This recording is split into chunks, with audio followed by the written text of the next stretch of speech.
महाराष्ट्रातील छत्रपती संभाजीनगर जिल्ह्यामध्ये वेरूळच्या लेण्यांपासून 1 मैलापेक्षाही कमी अंतरावरती स्थित असलेले एक पावन क्षेत्र म्हणजेच घृणेश्वर ज्योतिर्लिंग.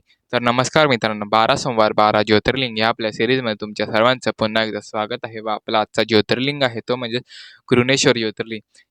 या ज्योतिर्लिंगाची कथा आपल्याला अशी कळून येते की एकेकाळी सुधर्मा आपल्या पत्नी सुदेहासोबत देवगिरी ह्या टेकडीवरती राहत होता. त्यांचे एक सुखी परिवार होते.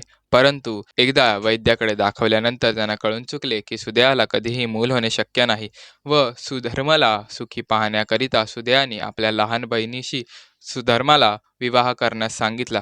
सुदेहाची लहान बहीण घृणा ही महादेवाची खूप मोठी भक्त होती व त्याचबरोबर ती महादेवाची दररोज आराधना सुद्धा करत असे.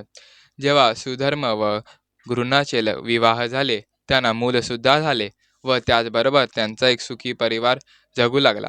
परंतु ज्यावेळेस सुधर्म व घृणा आपल्या मुलासह एक आनंदी जीवन जगत होते, त्याच वेळेस सुदेहाला हे बघावले नाही व तिने घृणाच्या व सुधर्माच्या मुलाचा खून केला. या घटनेनंतर सुद्धा घृणा नाराज झाली नाही. तिने महादेवाची आराधना सुरू ठेवली व एके दिवशी जेव्हा ती अभिषेक करण्याकरिता नदीच्या जवळ गेली, त्याच वेळेस घृणाचा मुलगा त्या नदीमधून चालत आला, जणू की तो त्या नदीमध्येच इतके दिवस लपलेला होता. त्या मुलगा परत आल्यानंतर त्याच ठिकाणी महादेव सुद्धा प्रकट झाले व त्यांनी घृणाला एक वर मागण्यास सांगितला.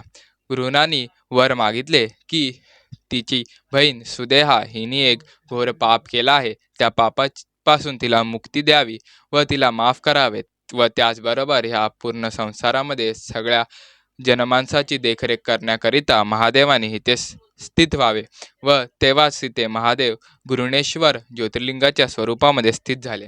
तर मित्रांनो, इतिहासामध्ये ह्या मंदिराला कित्येकदा मुघलांद्वारे तोडण्यात आले, परंतु पुन्हा एकदा मराठ्यांनी ते उभारले. त्याचबरोबर ह्या मंदिराची वास्तुशैली जर आपण पाहिली तर हे मंदिर हेमाडपंथी वास्तुशैलीत बांधले गेले आहे. त्याचबरोबर या मंदिरामध्ये दर्शन घेतल्याने एक सुखी आयुष्य प्राप्त होते व सर्व दुःखांचा नाश होतो. तर मित्रांनो, आपल्या आजच्या या व्हिडिओपुरतं एवढंच. भेटूया आपण पुन्हा एकदा एका नवीन ज्योतिर्लिंगाच्या कथेसोबत पुढच्या सोमवारी. तोपर्यंत जय श्री महाकाल.